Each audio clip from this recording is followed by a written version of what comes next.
दोस्तों एक बार फिर से हम आपके लिए SSC CGL form filling 2026 apply online process की अपडेट लेके आ चुके हैं। किस तरह से आप SSC combined graduate level CGL exam 2026 के 12,256 खाली पदों के लिए अपने फॉर्म अप्लाई कर सकते हो। स्टेप बाय स्टेप कंप्लीट जानकारी आपको इस वीडियो में दी जाएगी। लास्ट डेट की न्यू अपडेट है, अंतिम मौका है, केवल 6 दिन शेष रह गए हैं। आप 22 जून 2026 तक अपना फॉर्म अप्लाई कर सकते हो। ऑनलाइन आवेदन करते समय अगर आपके सामने कोई भी टेक्निकल प्रॉब्लम आ रही है तो उसका हल भी आपको इस वीडियो में मिल जाएगा। फॉर्म अप्लाई करते समय आपको कोई भी ऐसी गलती या फिर मिस्टेक नहीं करनी होगी जिसको करने से आपका एप्लीकेशन फॉर्म भी रिजेक्ट हो सकता है। आवेदन करते समय आपको कुछ इंपॉर्टेंट इंस्ट्रक्शंस को ध्यान में रखना होगा, तभी आपका एप्लीकेशन फॉर्म सक्सेसफुली सबमिट हो पाएगा। फॉर्म अप्लाई आप मोबाइल फ़ोन, टैबलेट या फिर लैपटॉप किसी भी डिवाइस से कर सकते हो। सेम तरह से आपका फॉर्म भरा जाएगा, बस लुकिंग इंटरफेस चेंज हो जाएगा।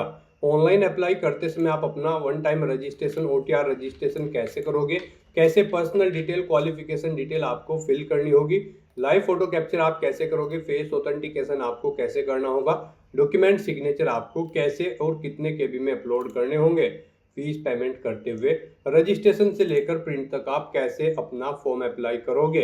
पूरी जानकारी के लिए आपको ये वीडियो शुरू से लेके एंड तक बिना स्किप किए हुए देखनी होगी। इस वीडियो को पूरा देखने पर ही आपके सभी सवाल और डाउट क्लियर होंगे। तो चलिए दोस्तों, बिना कोई वक्त गंवाए शुरू करते हैं एसएससी सीजीएल फॉर्म फिलिंग की पूरी जानकारी। फॉर्म भरने से पहले आपको सबसे पहले हमारी वेबसाइट IND सरकारी नौकरी के इस पेज पर विजिट करना होगा, जिसका लिंक आपको नीचे description plus first comment box में मिल जाएगा। और हमारे इस पेज पर विजिट करके आप यहां से एसएससी सीजीएल का फॉर्म अप्लाई कर सकते हो। स्टाफ सिलेक्शन कमीशन कर्मचारी चयन आयोग एसएससी की ओर से combined graduate level CGL exam का नोटिफिकेशन रिलीज कर दिया गया था। 12,256 वैकेंसीज निकली हुई है। इसमें income tax inspector, tax assistant, inspector, sub inspector, postal या सॉर्टिंग असिस्टेंट और भी अन्य वेरियस पोस्ट यहां पर निकली हुई है, जिनके लिए आप 22 जून 2026 तक अपना फॉर्म अप्लाई कर सकते हो। लास्ट डेट की अपडेट है, अंतिम मौका है, केवल 6 ही दिन शेष रह गए हैं। ग्रेजुएट डिग्री से आप अप्लाई कर सकते हो। यहाँ पर आपको सैलरी की जानकारी, किस पोस्ट के लिए, किस डिपार्टमेंट के लिए यहाँ पर कितनी आयु सीमा रखी गई है, वो आप यहाँ से चेकआउट कर सकते हो। यहाँ पर बात अगर इसमें एप्लीकेशन फीस की जाए तो जनरल ओबीसी के लिए 100 रुपये है। SC ST female PWBD ESM को फीस जमा नहीं करनी होगी, जो कि आप ऑनलाइन मोड से पेमेंट कर सकते हो। Tier first computer based examination, tier second examination के आधार पे आपका सिलेक्शन किया जाएगा। एग्जामिनेशन पैटर्न आपको डिटेल में यहाँ पर प्रोवाइड करा दिए गए हैं। और साथ ही साथ अप्लाई आप ऑनलाइन तरीके से कर सकते हो, ऑल ओवर इंडिया से अप्लाई कर सकते हो ssc.gov.in पोर्टल से। इंपोर्टेंट लिंक सेक्शन के अंतर्गत ऑफिशियल नोटिफिकेशन PDF लिंक पर क्लिक करके आप इसके PDF डाउनलोड कर सकते हो।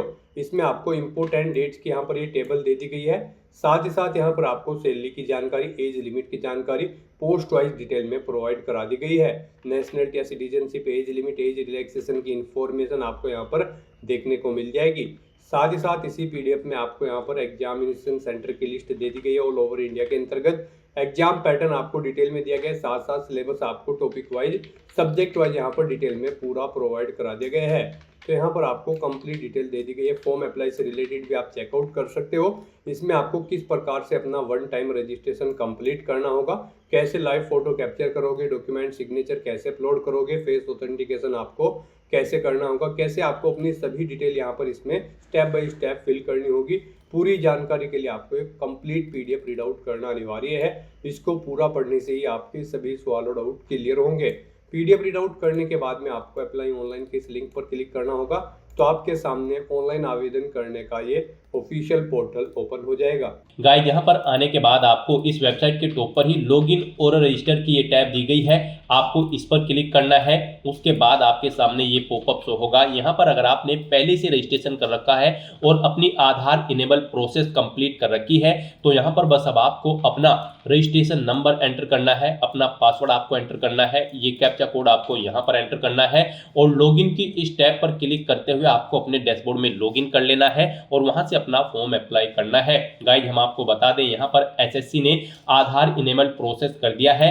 जी हाँ दोस्तों, यहाँ पर अब आपको अपना आधार वेरीफाई करना मस्ट है। बिना उसके यहाँ पर अब आप एसएससी की किसी भी भर्ती के लिए फॉर्म अप्लाई नहीं कर पाओगे। तो अगर आपने अपनी आधार प्रोसेस कंप्लीट कर रखी है तो आप लॉगिन करके फॉर्म अप्लाई कर सकते हो। और अगर आप एसएससी की किसी भी भर्ती के लिए फर्स्ट टाइम अप्लाई करने जा रहे हो या फिर आप नए सिरे से रजिस्ट्रेशन करना चाहते हो तो यहाँ पर आपको न्यू यूजर रजिस्टर नाउ का ये लिंक दिया गया है। आपको रजिस्टर नाउ के इस लिंक पर क्लिक करना है। उसके बाद आपके सामने यहाँ पर रजिस्ट्रेशन का प्रोसेस स्टार्ट हो जाएगा। यहाँ से आप अपना एसएससी की वेबसाइट पर वन टाइम रजिस्ट्रेशन कर सकते हो। यहाँ पर आने के बाद हम आपको बता दें आपको 4 स्टेप कंप्लीट करने हैं, आपका ओटीआर कंप्लीट हो जाएगा। सबसे पहले यहाँ पर आपको अपनी पर्सनल डिटेल देनी है, फिर आपको अपना पासवर्ड यहाँ पर क्रिएट करना है, अपनी एडिशनल डिटेल देनी है, उसमें आपको अपनी नेशनलिटी, एड्रेस और एजुकेशनल क्वालिफिकेशन की डिटेल देनी होगी। फिर यहाँ पर आपको अपनी डिटेल्स को डिक्लेयर करते हुए अपना रजिस्ट्रेशन कंप्लीट कर लेना है। तो इन 4 स्टेप्स को कंप्लीट करते हुए यहाँ पर आपको अपना ओटीआर कंप्लीट करना है। उसके लिए यहाँ पर अब आपको कंटिन्यू की स्टेप पर क्लिक कर देना है। जैसे ही आप स्टेप पर क्लिक करेंगे आपके सामने यहाँ पर रजिस्ट्रेशन का फॉर्म स्टार्ट हो जाएगा। यहाँ पर अब आपको सबसे पहले अपनी पर्सनल डिटेल देनी है। इसमें यहाँ पर सबसे पहले आपको ऑप्शन दिया गया है क्या आपके पास यहाँ पर आधार कार्ड है। यहाँ पर एसएससी ने अब भर्तियों के लिए आधार कार्ड मस्ट कर दिया गया है। आधार प्रोसेस आपको इनेबल कर लेनी है। तो अगर आपके पास आधार है तो आप यस ऑप्शन सेलेक्ट करेंगे। और गाइस यहाँ पर अगर आपके पास आधार नहीं है उसके लिए भी ऑप्शन है। अगर यहाँ पर आपके पास आधार नहीं है तो आप नो ऑप्शन सेलेक्ट करेंगे। फिर यहाँ पर आपको अपने कुछ डॉक्यूमेंट्स अपलोड करने होंगे, जैसे कि यहाँ पर आपको अपना नेम प्रूफ डॉक्यूमेंट अपलोड करना होगा। उसमें आपको अपना Aadhaar card, voter ID card, PAN card, driving licence, government ID card या फिर गवर्नमेंट सर्विस आइडेंटिटी कार्ड आपको अपलोड करना होगा, या फिर आपका पेंशन कोई डॉक्यूमेंट, पेंशन डॉक्यूमेंट भी आप अपलोड कर सकते हैं। आप चूज फाइल बटन पर क्लिक करें, फाइल को सिलेक्ट करें और इनमें से कोई भी डॉक्यूमेंट आप अपना अपलोड कर दें। उसके बाद यहाँ पर आपको अपना date of birth proof certificate upload करना है। इसमें आपका बर्थ सर्टिफिकेट हो सकता है, स्कूल लिविंग सर्टिफिकेट हो सकता है, certificate of date of issued by gazetted officer, या फिर आधार कार्ड यहाँ पर आपको अपलोड करना है। चूज फाइल के इस ऑप्शन पर क्लिक करते हुए उसके बाद यहाँ पर आपको अपना एड्रेस प्रूफ अपलोड करना होगा। यहाँ पर ये डॉक्यूमेंट आपको उन केस में अपलोड करने हैं अगर आपके पास आधार नहीं है। एड्रेस प्रूफ में आपको अपना आधार कार्ड या फिर वोटर आईडी कार्ड या फिर ड्राइविंग लाइसेंस या फिर बैंक की स्टेटमेंट यहाँ पर आपको अपलोड कर देनी है, या फिर रेंट का एग्रीमेंट या फिर इनकम टैक्स असेसमेंट ऑर्डर यहाँ पर आप अपलोड कर सकते हैं। चूज फाइल के इस बटन पर क्लिक करते हुए उसके बाद यहाँ पर आपको अपना फोटो अपलोड करना है। चूज फाइल के बटन पर क्लिक करते हुए फिर यहाँ पर आपको अपना जेंडर प्रूफ अपलोड करना है। जेंडर प्रूफ में आपका आधार कार्ड हो सकता है, वोटर आईडी कार्ड हो सकता है, बर्थ सर्टिफिकेट हो सकती है, या फिर आपका स्कूल लिविंग सर्टिफिकेट हो सकता है। यहाँ पर अगर आपके पास आधार नहीं है तो आपको इन सारे डॉक्यूमेंट्स को यहाँ पर अपलोड करना होगा। बेस्ट है यहाँ पर आपके पास आधार है तो आप आधार की डिटेल दें। यहाँ पर मोस्टली इंडिया में सभी के पास अब आधार अवेलेबल है, तो यहाँ पर आपको यस का ऑप्शन सेलेक्ट करना है do you have a Aadhaar card में। और उसके बाद यहाँ पर गाइड आपको अपना आधार नंबर यहाँ पर एंटर करना है। वही नंबर एक बार फिर से आपको एंटर करके उसे वेरीफाई कर लेना है। फिर यहाँ पर आपको अपने आधार को प्रमाणित करने के लिए डिटेल्स यहाँ पर रीड कर लेनी है। हिंदी में अगर आप इसे रीड करना चाहते हैं तो स्विच टू हिंदी के ऑप्शन पर क्लिक करें और हिंदी में आप इसे रीड कर लें। और अगर आप सुनना चाहते हैं तो यहाँ पर आपको स्पीकर के इस ऑप्शन पर क्लिक करना है और इस डिटेल को सुन लेना है। और उसके बाद गाइड यहाँ पर आपको इस चेकबॉक्स को ओके करना है और फिर यहाँ पर आपको सेंड ओटीपी के इस ऑप्शन पर क्लिक कर देना है। फिर आपके रजिस्टर्ड मोबाइल नंबर पर जिससे आपका आधार लिंक है उस पर एक ओटीपी आएगा, वो ओटीपी आपको यहाँ पर एंटर करना है। और फिर गाइज आपको वेरीफाई ओटीपी के ऑप्शन पर क्लिक करके अपना आधार वेरीफाई कर लेना है। फिर आपके सामने यहाँ पर शो हो जाएगा आपका आधार सक्सेसफुली वेरीफाइड हो चुका है। ग्रीन कलर में आपको वेरीफाइड का ऑप्शन यहाँ पर मिल जाएगा। उसके बाद गाइज यहाँ पर आपको अपना नाम एंटर करना है अपनी 10वीं की मार्कशीट के अकॉर्डिंग। फिर आपको वही नाम एक बार फिर से एंटर करके वेरीफाई कर लेना है। फिर आपसे पूछा गया है कि क्या आपने कभी अपना नाम चेंज किया है। अगर किया है तो आप यहाँ पर यस ऑप्शन सेलेक्ट करें और फिर वो चेंज नेम यहाँ पर आप एंटर करें। फिर उसे एक बार फिर से एंटर करके वेरीफाई कर लें। और अगर आपने अपना नाम कभी चेंज नहीं किया है तो यहाँ पर आपको नो ऑप्शन ही सिलेक्ट रहने देना है। उसके बाद यहाँ पर आपको अपना जेंडर सिलेक्ट करना है, आप मेल हो, फीमेल हो या फिर ट्रांसजेंडर, आप अपने अकॉर्डिंग ऑप्शन सेलेक्ट करें। दोबारा से अपना जेंडर सेलेक्ट करके उसे वेरीफाई कर लें। फिर यहाँ पर आपको अपनी डेट ऑफ बर्थ सेलेक्ट कर लेनी है इस कैलेंडर में से। यहाँ पर आपको अपनी ये डेट ऑफ बर्थ अपनी 10वीं की मार्कशीट के अकॉर्डिंग सेलेक्ट करनी है। वही डेट ऑफ बर्थ आपको एक बार फिर से सिलेक्ट कर लेनी है कैलेंडर में से वेरिफिकेशन के लिए। फिर यहाँ पर आपको अपने फादर का नाम एंटर करना है। उसके बाद यहाँ पर आपको अपने फादर का नाम एक बार फिर से एंटर करके उसे कंफर्म कर लेना है। फिर आप अपनी मदर का नाम एंटर करें। अपनी मदर का नाम एक बार फिर से एंटर करके उसे कंफर्म कर ले। आपके फादर और मदर का नेम भी आपकी 10वीं की मार्कशीट के अकॉर्डिंग होना चाहिए और इनके नाम से पहले मिस्टर, मिसिस, श्रीमती, लेट या फिर डॉक्टर नहीं लगाना है आपको। उसके बाद यहाँ पर आपको अपना 10वीं क्लास का एजुकेशन बोर्ड सेलेक्ट करना है, किस बोर्ड से आपने यहाँ पर अपनी 10वीं क्लास पास आउट की है। उसके बाद यहाँ पर आपको उसे दोबारा से सिलेक्ट करके कंफर्म कर लेना है जिस बोर्ड से आपने अपनी 10वीं क्लास यहाँ पर पास आउट की है। उसके बाद गाइस यहाँ पर आपको अपनी 10वीं क्लास का रोल नंबर देना है, एक बार फिर से उसे एंटर करके कंफर्म कर लेना है। फिर पासिंग ईयर आपको सिलेक्ट कर लेना है, किस ईयर में आपने अपनी 10वीं क्लास पास आउट की है। हाईएस्ट क्वालिफिकेशन क्या है आपकी, 10वीं, 12वीं, ग्रेजुएशन, पोस्ट ग्रेजुएशन, आप अपने अकॉर्डिंग यहाँ पर ऑप्शन सेलेक्ट करें। फिर यहाँ पर आप दोबारा से अपनी हायर क्वालिफिकेशन सेलेक्ट करें। उसके बाद यहाँ पर आपको अपना मोबाइल नंबर और ईमेल आईडी एंटर करनी है और इन्हें यहाँ पर आपको वेरीफाई कर लेना है। इनके सामने आपको सेंड ओटीपी का ऑप्शन दिया गया है, आप सेंड ओटीपी के ऑप्शन पर क्लिक करें। उसके बाद आपके रजिस्टर्ड मोबाइल नंबर और ईमेल आईडी पर ओटीपी आएंगे। वो ओटीपी आप यहाँ पर एंटर करके अपने मोबाइल नंबर और ईमेल आईडी को वेरीफाई कर लें और उसके बाद गाइस यहाँ पर आप सेव एंड नेक्स्ट के ऑप्शन पर क्लिक कर दें। इस तरह से यहाँ पर आपकी पर्सनल डिटेल सक्सेसफुली सेव हो जाएगी। उसके बाद यहाँ पर आपको एक रजिस्ट्रेशन नंबर प्रोवाइड करा दिया गया है। ये रजिस्ट्रेशन नंबर आपको केयरफुली नोट डाउन करके रख लेना है फ्यूचर यूज के लिए। ये रजिस्ट्रेशन नंबर आपकी रजिस्टर्ड मोबाइल नंबर और ईमेल आईडी पर भी सबमिट कर दिया गया है, तो आप इसे केयरफुली नोट डाउन करके रखें फ्यूचर यूज के लिए। और यहाँ पर अब आपको कंटिन्यू के इस ऑप्शन पर क्लिक कर देना है। नेक्स्ट आपके सामने कुछ इस तरह से इंटरफेस ओपन होगा। अब यहाँ पर आपको जो रजिस्ट्रेशन नंबर मिला है वो रजिस्ट्रेशन नंबर आपको एंटर करना है। उस रजिस्ट्रेशन नंबर के साथ साथ ही आपकी ईमेल आईडी और मोबाइल नंबर पर एक पासवर्ड भी आया होगा, वो पासवर्ड यहाँ पर आपको एंटर करना है। उसके बाद आपको ये कैप्चा कोड यहाँ पर एंटर करना है और फिर गाइस यहाँ पर आपको साइन इन के इस ऑप्शन पर क्लिक कर देना है।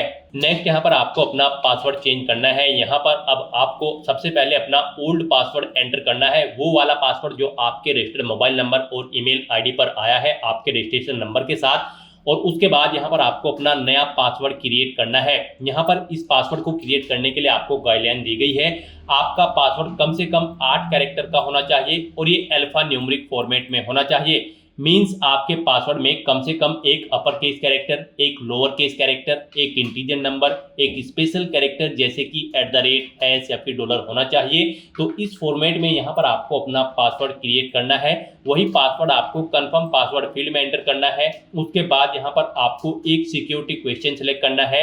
यहाँ पर आप कोई भी सिक्योरिटी क्वेश्चन सेलेक्ट करें, उसका आंसर दें। फिर यहाँ पर आप दूसरा सिक्योरिटी क्वेश्चन सेलेक्ट करें और फिर उसका आंसर यहाँ पर आप दें और उसके बाद गाइस यहाँ पर आप सेव एंड नेक्स्ट के इस ऑप्शन पर क्लिक कर दें। इस तरह से यहाँ पर आपका पासवर्ड चेंज हो जाएगा। फिर आपके सामने कुछ इस तरह से इंटरफेस ओपन होगा। अब यहाँ पर आपको दोबारा से अपना रजिस्ट्रेशन नंबर एंटर करना है, अपना पासवर्ड आपको एंटर करना है। नया पासवर्ड जो आपने चेंज किया है वो पासवर्ड यहाँ पर आपको एंटर करना है। ये कैप्चा कोड आपको यहाँ पर एंटर करना है और उसके बाद गाइस आपको लॉगिन के इस ऑप्शन पर क्लिक कर देना है। लॉगिन करने के बाद अब यहाँ पर आपको अपनी एडिशनल डिटेल्स प्रोवाइड करानी है। सबसे पहले यहाँ पर आपको अपनी कैटेगरी सिलेक्ट कर लेनी है, किस कैटेगरी से आप बिलोंग करते हैं। फिर यहाँ पर आपको अपनी कैटेगरी दोबारा से सिलेक्ट करके उसे वेरीफाई कर लेना है। फिर आपको अपनी नेशनलिटी यहाँ पर सिलेक्ट कर लेनी है। यहाँ पर सिटीजन ऑफ इंडिया अगर आप इंडिया से हैं। उसके बाद अगर आप नेपाल, भूटान या फिर टाइबेटियन हैं तो यहाँ पर आप अपने अकॉर्डिंग ऑप्शन सेलेक्ट करें। यहाँ पर अगर आप अदर कंट्री से हैं तो फिर यहाँ पर आपको अपनी नेशनलिटी की डिटेल देनी है और अगर आप इंडिया से हैं तो यहाँ पर आप इंडिया सेलेक्ट करें, फिर आपको ये डिटेल नहीं देनी है। उसके बाद यहाँ पर आपसे पूछा गया है कि क्या आपकी बॉडी पर कहीं कोई कट या तिल का निशान है, तो उस पैलेस का नाम यहाँ पर आप एंटर करें।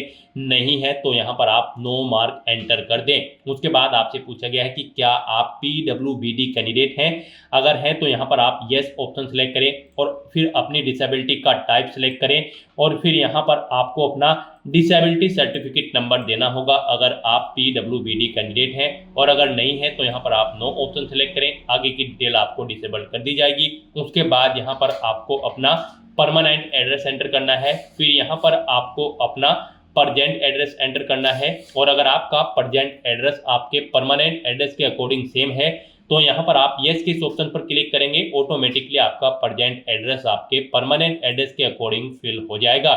उसके बाद यहाँ पर गाइज आपको सेव एंड नेक्स्ट के इस ऑप्शन पर क्लिक कर देना है। आपकी एडिशनल डिटेल सक्सेसफुली सेव करने के बाद आपको डिक्लेरेशन सेक्शन में रिडायरेक्ट कर दिया जाएगा। यहाँ पर आने के बाद आप अपने रजिस्ट्रेशन फॉर्म का प्रीव्यू भी चेकआउट कर सकते हो। आप प्रीव्यू ओटीआर के इस ऑप्शन पर क्लिक करें और अपने रजिस्ट्रेशन फॉर्म का प्रीव्यू चेकआउट कर लें और उसका प्रिंट आउट भी आप ले सकते हो। और फिर यहाँ पर अब गाइज आपको आई एग्री के इस चेकबॉक्स को ओके करना है और उसके बाद आपको डिक्लेयर के इस ऑप्शन पर क्लिक कर देना है। इस तरह से यहाँ पर आपका एसएससी के पोर्टल पर one time registration successfully complete हो चुका है। आपको आपके डैशबोर्ड में रिडायरेक्ट कर दिया गया है। अब यहाँ पर आपको लाइव एग्जामिनेशन के इस टैब पर क्लिक करना है। फिर यहाँ पर करंट में एसएससी के पोर्टल पर जितनी भी भर्तियाँ चल रही होंगी उनकी लिस्ट आपको शो कर दी जाएगी। यहाँ पर आपको कंबाइंड ग्रेजुएट लेवल एग्जामिनेशन 2026 के इस सेक्शन में आना है और एसएससी सीजीएल 2026 एग्जाम में पार्टिसिपेट करने के लिए, अप्लाई करने के लिए आपको यहाँ पर अब अप्लाई के इस टैब पर क्लिक करना है। फिर आपके सामने कुछ जनरल इंस्ट्रक्शंस ओपन होंगे, आपको इन्हें केयरफुली रीड आउट कर लेना है। इस पेज को नीचे स्क्रॉल करना है और फिर गाइज आपको यहाँ पर फिल फॉर्म के इस ऑप्शन पर क्लिक करना है। नेक्स्ट आपके सामने कुछ इस तरह से इंटरफेस ओपन होगा। यहाँ पर आपका फॉर्म स्टार्ट हो चुका है। आपकी पर्सनल इन्फॉर्मेशन आपके वन टाइम रजिस्ट्रेशन से फैच कर ली गई है। आपको सभी डिटेल्स केयरफुली चेकआउट करनी है। इस पेज को नीचे स्क्रॉल डाउन करना है और फिर गाइज आपको नेक्स्ट के इस ऑप्शन पर क्लिक करना है। नेक्स्ट यहाँ पर आपको अपनी एजुकेशनल क्वालिफिकेशन की डिटेल प्रोवाइड करनी है। सबसे पहले यहाँ पर आपको अपनी हाईएस्ट क्वालिफिकेशन सेलेक्ट करनी है। आपकी क्या हायर क्वालिफिकेशन है, आपने ग्रेजुएशन कर रखी है, पोस्ट ग्रेजुएशन या फिर पीएचडी, आप अपने अकॉर्डिंग ऑप्शन सेलेक्ट करेंगे। फिर यहाँ पर आपको अपनी क्वालिफाइंग एजुकेशनल क्वालिफिकेशन की डिटेल देनी है। गाइड यहाँ पर एसएससी सीजीएल 2026 एग्जाम में पार्टिसिपेट करने के लिए आपके पास ग्रेजुएट डिग्री होनी चाहिए किसी भी स्ट्रीम के अंतर्गत, किसी वेल रिकॉग्नाइज्ड यूनिवर्सिटी से। तो यहाँ पर आपके पास ग्रेजुएशन है या फिर इसके इक्विवेलेंट कोई डिग्री है या फिर आपने डीम ग्रेजुएशन सर्टिफिकेट कर रखा है जो कि इशू किया गया है आर्म फोर्सेस से। आपको इनमें से कोई भी ऑप्शन सेलेक्ट करना है अपने अकॉर्डिंग। आप अपनी क्वालिफाइंग एजुकेशनल क्वालिफिकेशन के इन ऑप्शन में से अपने अकॉर्डिंग ऑप्शन सेलेक्ट करेंगे और फिर उसकी डिटेल यहाँ पर देंगे। फिर यहाँ पर आपको अपनी इसेंशियल क्वालिफिकेशन का स्टेटस बताना है। आप फाइनल ईयर में अपियर हो या फिर पास आउट हो। उसके बाद आपको यहाँ पर अपना पासिंग ईयर देना है अगर आपने पास आउट कर ली है। और फिर यहाँ पर आपको स्टेट सेलेक्ट करना है, किस स्टेट से यहाँ पर आपने अपनी ये इसेंशियल क्वालिफिकेशन पास आउट की है। उसके बाद गाइज यहाँ पर आपको यूनिवर्सिटी का नाम सेलेक्ट कर लेना है, किस यूनिवर्सिटी से आपने अपनी ग्रेजुएशन पास आउट की है। यहाँ पर अगर इस लिस्ट में आपको आपकी यूनिवर्सिटी शो नहीं हो रही है, फिर आपको इसे नीचे स्क्रॉल करते हुए यहाँ पर अदर का ऑप्शन मिलेगा, उसे सेलेक्ट करके फिर यहाँ पर आपको अपनी यूनिवर्सिटी का नाम यहाँ पर एंटर कर देना है। उसके बाद गाइज यहाँ पर आपको अपना ग्रेजुएशन का रोल नंबर एंटर करना है। फिर यहाँ पर आपके जो मार्क्स है वो परसेंटेज में है या फिर सीजीपीए में है। परसेंटेज में है तो यहाँ पर आप अपनी परसेंटेज एंटर कर देंगे ग्रेजुएशन की। सीजीपीए में है तो आप सीजीपीए एंटर करेंगे। परसेंटेज अगर आप एंटर कर देंगे सीजीपीए का कॉलम डिसेबल कर दिया जाएगा और सीजीपीए अगर आप एंटर करेंगे तो फिर परसेंटेज का कॉलम यहाँ पर आपको डिसेबल कर दिया जाएगा। इस तरह से यहाँ पर अपनी एजुकेशनल क्वालिफिकेशन और इसेंशियल क्वालिफिकेशन की डिटेल प्रोवाइड करने के बाद गाइज फिर आपको यहाँ पर सेव एंड नेक्स्ट के इस ऑप्शन पर क्लिक करना है। फिर यहाँ पर आपको अपनी कुछ एडिशनल इन्फॉर्मेशन प्रोवाइड करनी है। यहाँ पर आपसे पूछा गया है क्या आप ईएक्स सर्विसमैन कैंडिडेट हैं या फिर आर्म फोर्सेज में आपने सर्विस की है। अगर है तो आप यस करेंगे और फिर ज्वाइनिंग डेट यहाँ पर सेलेक्ट करेंगे। आर्म फोर्सेज की डिस्चार्ज डेट यहाँ पर आप सेलेक्ट करेंगे। इनके अकॉर्डिंग आपकी सर्विस की लेंथ कैलकुलेट करके यहाँ पर आपको शो कर दी जाएगी। और अगर आप ईएक्स सर्विसमैन या फिर आर्म फोर्सेज में कार्यरत नहीं है तो फिर सिंपली यहाँ पर आप नो ऑप्शन सेलेक्ट कर लेंगे। फिर यहाँ पर आपसे पूछा गया है क्या आप एज में रिलैक्सेशन चाहते हैं। अगर चाहते हैं तो आप यस करें, अपना एज रिलैक्सेशन कोड यहाँ पर सेलेक्ट करें जिसके अंतर्गत आप आते हैं। नहीं चाहते हैं तो आप नो ऑप्शन सेलेक्ट कर लेंगे। फिर यहाँ पर आपसे पूछा गया है आपकी जो पर्सनल इन्फॉर्मेशन है क्या आप उसे यूज करने की सहमति प्रदान करते हैं यहाँ पर ऑर्गेनाइजेशन को। अगर करते हैं तो यस करें, नहीं तो आप नो ऑप्शन सेलेक्ट करें। इस तरह से अपनी ये डिटेल्स प्रोवाइड करने के बाद गाइज फिर आपको यहाँ पर सेव एंड नेक्स्ट के इस ऑप्शन पर क्लिक करना है। फिर यहाँ पर आपको अपनी कुछ और एडिशनल इन्फॉर्मेशन प्रोवाइड करनी है। यहाँ पर आपको सबसे पहले अपने एग्जामिनेशन सेंटर सेलेक्ट करने हैं। 3 एग्जामिनेशन सेंटर यहाँ पर आप अपने अकॉर्डिंग सेलेक्ट करें जहाँ पर आप एग्जाम में पार्टिसिपेट करना चाहते हैं। उसके बाद आप अपने कंप्यूटर बेस्ड एग्जाम का मीडियम सेलेक्ट करें, किस लैंग्वेज में आप अपना एग्जाम पेपर चाहते हैं, हिंदी या फिर इंग्लिश में आप अपने कोडिंग ऑप्शन सेलेक्ट करेंगे। और फिर यहाँ पर आपको एक बार फिर से अपने एग्जाम पेपर का मीडियम वेरीफाई कर लेना है सिलेक्ट करते हुए। उसके बाद यहाँ पर आपसे पूछा जाएगा कि क्या आप PWBD कैंडिडेट हैं और आपकी डिसेबिलिटी 40% से अबव है, तो यहाँ पर आप येस करेंगे और उसकी डिटेल देंगे। नहीं है तो आप यहाँ पर नो ऑप्शन सेलेक्ट करेंगे। गाइज यहाँ पर आपको ये ऑप्शन डिसेबल मिल जाएगा अगर आपने OTR करते समय वहाँ पर अपना PWBD का स्टेटस नो ऑप्शन सेलेक्ट किया होगा। फिर आपको यहाँ पर कुछ भी डिटेल इसमें प्रोवाइड नहीं करानी होगी। उसके बाद यहाँ पर आपसे पूछा गया है कि क्या आपको कुछ फिजिकल लिमिटेशंस है, अगर हैं तो आप यस करेंगे। और फिर यहाँ पर आप अपना जो रिक्वायर्ड सर्टिफिकेट है इसके लिए वो यहाँ पर आप अपलोड करेंगे। चूज फाइल के ऑप्शन पर क्लिक करते हुए आपको फाइल को सिलेक्ट कर लेना होगा और अपना रिक्वेस्ट सर्टिफिकेट यहाँ पर इसके लिए आपको अपलोड कर देना होगा। और अगर आपको फिजिकल लिमिटेशंस नहीं है तो आप सिंपली नो ऑप्शन सेलेक्ट कर लेंगे। फिर यहाँ पर आपसे पूछा गया कि क्या आपको स्काइप की ज़रूरत पड़ेगी एग्जाम पीरियड के दौरान, अगर पड़ेगी तो आप यस करेंगे, नहीं तो नो ऑप्शन सेलेक्ट करेंगे। ये ऑप्शन भी आपको डिसेबल मिलेगा अगर आपने OTR करते समय वहाँ पर नो ऑप्शन सेलेक्ट किया होगा। और अगर यस किया होगा तो फिर यहाँ पर आपको यस ऑप्शन सेलेक्ट करते हुए डिटेल देनी होगी। फिर आपसे पूछा गया है कि क्या आप यहाँ पर जूनियर स्टैटिकल ऑफिसर की पोस्ट के लिए भी अप्लाई करना चाहते हैं CGL एग्जाम के तहत। अगर चाहते हैं तो फिर यहाँ पर आप यस करेंगे। और फिर इस पोस्ट पर अप्लाई करने के लिए जो इसकी इसेंशियल क्वालिफिकेशन है वो आपके पास होनी चाहिए। आपसे पूछा गया है क्या आपके पास इसके लिए इसेंशियल क्वालिफिकेशन है, तो फिर यहाँ पर आपको येस करना होगा। और अगर आप अप्लाई नहीं करना चाहते हैं तो आप सिंपली नो ऑप्शन सेलेक्ट कर लेंगे। गाइज आप ऑफिशियल नोटिफिकेशन में से चेकआउट कर सकते हो किस पोस्ट पर अप्लाई करने के लिए क्या आपकी इसेंशियल क्वालिफिकेशन या फिर डिजायरेबल क्वालिफिकेशन है वो यहाँ पर आपको प्रोवाइड कर दी गई है। यहाँ से आप चेकआउट कर सकते हो और उसके अकॉर्डिंग यहाँ पर आपको फिर ये डिटेल्स प्रोवाइड करनी है। उसके बाद आपसे पूछा गया है कि क्या आप स्टैटिकल इन्वेस्टिगेटर कैडरे सेकंड की पोस्ट के लिए भी अप्लाई करना चाहते हैं तो यस करेंगे। और फिर आपके पास इसकी इसेंशियल क्वालिफिकेशन होनी चाहिए। इसमें भी आपको पूछा गया है आपके पास इस पोस्ट पर अप्लाई करने के लिए इसेंशियल क्वालिफिकेशन है, तो यहाँ पर भी आपको यस करना होगा अगर आप इस पोस्ट के लिए अप्लाई करना चाहते हैं। नहीं अप्लाई करना चाहते हैं तो सिंपली नो ऑप्शन सेलेक्ट करेंगे। फिर आपको ये डिटेल भी डिसेबल कर दी जाएगी, ये आपको डिटेल नहीं देनी होगी। उसके बाद यहाँ पर आपसे पूछा गया है आपने अपनी 10वीं क्लास किस मीडियम में पास आउट की है, किस लैंग्वेज के साथ, हिंदी, इंग्लिश या फिर किसी स्टेट लैंग्वेज के साथ। आप अपने अकॉर्डिंग यहाँ पर ऑप्शन सेलेक्ट करेंगे। यहाँ पर आपका जो मैट्रिकुलेशन लेवल है पास आउट करने का वो आपको सेलेक्ट कर लेना है, किस लैंग्वेज में आपने उसे पास आउट किया है। फिर यहाँ पर आप यहाँ पर मल्टीपल ऑप्शन सेलेक्ट कर सकते हैं, हिंदी या फिर कोई स्टेट लैंग्वेज है या फिर इंग्लिश। अगर हिंदी इंग्लिश में आपने की है तो आप 2 ऑप्शन भी यहाँ पर सिलेक्ट कर सकते हैं, तो आप मल्टीपल ऑप्शन सेलेक्ट कर सकते हैं अपने अकॉर्डिंग। फिर यहाँ पर आपसे पूछा गया है आपने अपनी 10वीं क्लास के जो एग्जाम हैं वो किस मीडियम में दिए हैं। यहाँ पर आप अपने अकॉर्डिंग ऑप्शन सेलेक्ट करें, हिंदी, इंग्लिश, पंजाबी, उर्दू, जिस भी लैंग्वेज में आपने अपनी 10वीं क्लास के एग्जाम दिए हैं वो लैंग्वेज यहाँ पर आप सिलेक्ट कर लें। उसके बाद आपसे पूछा गया है क्या आप assistant audit officer central cadre की पोस्ट के लिए भी अप्लाई करना चाहते हैं। अगर चाहते हैं तो येस करें। और फिर आपसे पूछा गया है इस पोस्ट पर अप्लाई करने के लिए आपके पास इसेंशियल क्वालिफिकेशन है जो कि आप ऑफिशियल नोटिफिकेशन से चेकआउट कर सकते हो, तो इसमें आपको येस करना होगा। अगर आप इस पोस्ट के लिए अप्लाई कर रहे हैं, नहीं अप्लाई कर रहे हैं तो आप सिंपली नो ऑप्शन सेलेक्ट करेंगे, ये ऑप्शन आपको ऑटोमेटिकली डिसेबल कर दिया जाएगा। उसके बाद आपसे पूछा गया है क्या आप यहाँ पर assistant audit officer state cadre की पोस्ट के लिए अप्लाई करना चाहते हैं तो यस करें। उसकी इसेंशियल क्वालिफिकेशन आपके पास होनी चाहिए। नहीं कर रहे हैं तो नो ऑप्शन सेलेक्ट करें। उसके बाद आपसे पूछा गया है क्या आप assistant accounts officer state cadre की पोस्ट के लिए अप्लाई कर रहे हैं। अगर कर रहे हैं तो यस करें और उसकी इसेंशियल क्वालिफिकेशन आपके पास होनी चाहिए। नहीं कर रहे हैं तो आप नो ऑप्शन सेलेक्ट कर लें। इस तरह से अपनी डिटेल्स प्रोवाइड करने के बाद गाइज फिर आपको यहाँ पर सेव एंड नेक्स्ट के इस ऑप्शन पर क्लिक करना है। नेक्स्ट यहाँ पर आपको अपना फेस ऑथेंटिकेशन करना है, अपना लाइव फोटो आपको कैप्चर करना है और अपने सिग्नेचर यहाँ पर आपको अपलोड कर देने हैं। इस सेक्शन को कंप्लीट करने के लिए आपको अपना मोबाइल फ़ोन यूज़ करना होगा। आप अपने गूगल प्ले स्टोर पर जाएं मोबाइल फ़ोन पर और फिर वहाँ पर आप माई SSC का ऐप डाउनलोड कर लें और उसे फिर आप इंस्टॉल कर लें। उसे इंस्टॉल करने के बाद गाइज आपको यहाँ पर अपनी एक और ऐप इंस्टॉल करनी होगी अपने मोबाइल फ़ोन पर ही। जी हाँ दोस्तों, आपको अपने मोबाइल फ़ोन के गूगल प्ले स्टोर में आधार फेस RD का ये ऐप भी इंस्टॉल कर लेना है। डाउनलोड करने के बाद अपने मोबाइल फ़ोन में माई SSC ऐप इंस्टॉल करने के बाद फिर आपको उसे ओपन करना है। उसके बाद आपके सामने यहाँ पर कुछ इस तरह से इंटरफेस ओपन होगा। यहाँ पर आने के बाद गाइज आपको login/register की इस टैब पर क्लिक कर देना है। उसके बाद आपके सामने यहाँ पर लॉगिन का पॉपअप ओपन हो जाएगा। अब यहाँ पर आने के बाद आपको अपना यूजर नेम एंटर करना है और उसके बाद आपको अपना पासवर्ड एंटर करना है। आपको ये यूजर नेम और पासवर्ड वही एंटर करना है जो आपने एसएससी की वेबसाइट पर वन टाइम रजिस्ट्रेशन करते हुए क्रिएट किया था। उसके बाद आपको ये कैप्चा कोड यहाँ पर एंटर करना है और फिर गाइज आपको लॉगिन की इस टैब पर क्लिक करते हुए अपने डैशबोर्ड में लॉगिन कर लेना है।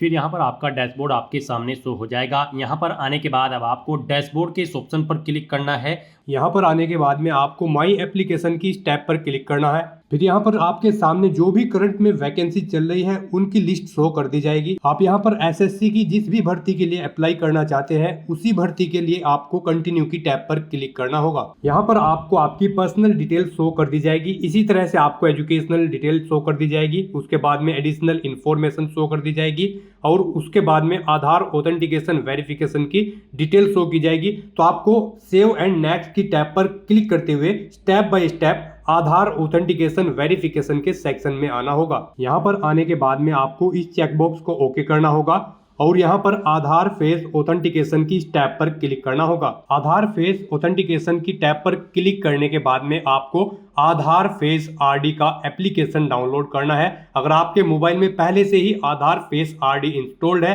तो आपको डायरेक्टली अपना फेस ऑथेंटिकेट करना होगा। यहाँ पर आपको अपना फेस इस सर्कल में लाना होगा और अपनी आंखों को 2 बार ब्लिंक करना होगा तो आपका फोटो यहाँ पर ऑथेंटिकेट हो जाएगा। उसके बाद में आपको यहाँ पर सेव एंड नेक्स्ट की इस टैब पर क्लिक करना होगा। फिर यहाँ पर आपको अपना लाइव फोटो कैप्चर करना है और अपने सिग्नेचर अपलोड करने हैं। ये आप अपने मोबाइल फोन से भी कर सकते हैं या फिर आप अपने कंप्यूटर से भी इन्हें कंप्लीट कर सकते हैं। उसके लिए आपको सभी इंस्ट्रक्शंस यहाँ पर दिए गए हैं। जिस स्थान पर आप अपना फोटो कैप्चर करेंगे वहां पर प्रॉपर वे में लाइट होनी चाहिए और प्लेन बैकग्राउंड आपका होना चाहिए और आपकी आंखें कैमरे की तरफ होनी चाहिए। बिल्कुल सीधा आपको देखना है कैमरे की तरफ और यहाँ पर रेड कलर का जो रेक्टेंगल होगा उसमें पूरा फेस आपका कवर्ड होना चाहिए। फोटो कैप्चर करते समय आपको कोई भी कैप, मास्क या फिर सनग्लासेस नहीं पहनने हैं और यहाँ पर साथ ही साथ आपको ईयरफोन या फिर कोई अन्य डिवाइस भी अपने कानों में नहीं रखना है जब आप अपना लाइव फोटो यहाँ पर कैप्चर करेंगे।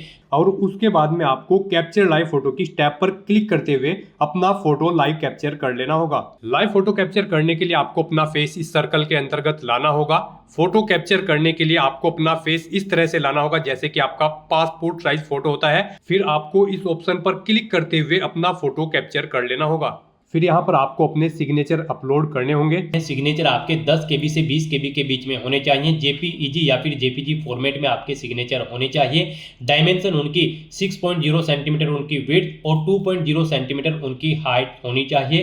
रेजुलेशन 300 dpi होना चाहिए। सिग्नेचर के लिए आपको गाइडलाइन भी दी गई है। आप यहाँ पर क्लिक हियर टू रीड के इस लिंक पर क्लिक करें और यहाँ पर आपके सामने ये PDF ओपन हो जाएगी। इसमें आप चेकआउट कर सकते हो कि किस तरह से आपके सिग्नेचर होने चाहिए। यहाँ पर एक बॉक्स के अंदर आपके सिग्नेचर होने चाहिए। कुछ इस तरह से यहाँ पर आपके सिग्नेचर एक्सेप्टेबल होंगे। गाइस इस फॉर्मेट में आपके सिग्नेचर एक्सेप्टेबल होंगे और इन फॉर्मेट्स में आपके सिग्नेचर यहाँ पर एक्सेप्टेबल नहीं होंगे। आपको इन्हें केयरफुली चेकआउट कर लेना है। एग्जांपल्स आपको यहाँ पर दिए गए हैं, इनके अकॉर्डिंग आपको अपने सिग्नेचर करने हैं। सिग्नेचर अपलोड करने के लिए आपको अपलोड योर सिग्नेचर की टैब पर क्लिक करना होगा। इस टैब पर आप क्लिक करें, अपनी फाइल को सिलेक्ट करें और यहाँ पर अपना सिग्नेचर अपलोड कर दें। उसके बाद में यहाँ पर आपको सेव एंड नेक्स्ट की इस टैब पर क्लिक करना होगा। तो दोस्तों इस तरह से आपका आधार ऑथेंटिकेशन वेरिफिकेशन कंप्लीट हो जाएगा। आपका लाइव फोटो कैप्चर हो जाएगा और आपके सिग्नेचर भी अपलोड हो जाएंगे। अब यहाँ पर आपको आपके एप्लीकेशन फॉर्म का पूरा प्रीव्यू शो कर दिया गया है। पीछे अब तक आपने जो भी डिटेल प्रोवाइड कराई है उनका प्रीव्यू आपको शो कर दिया गया है।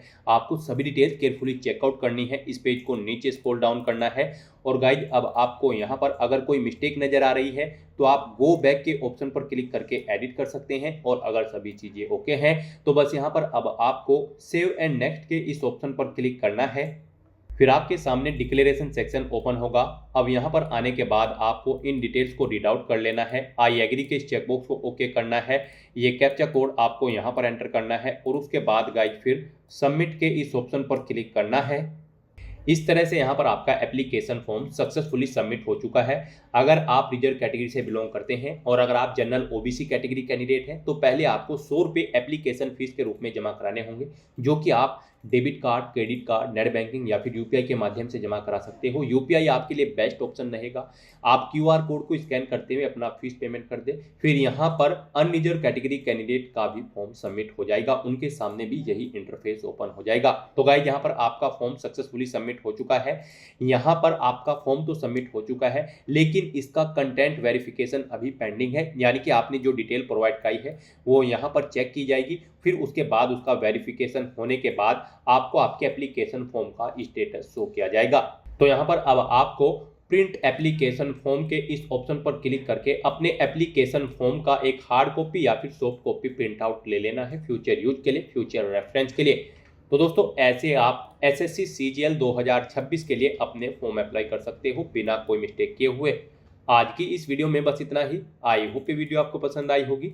अगर पसंद आई हो तो इसे लाइक और शेयर करें, चैनल पर नए हो तो इसे सब्सक्राइब कर लें।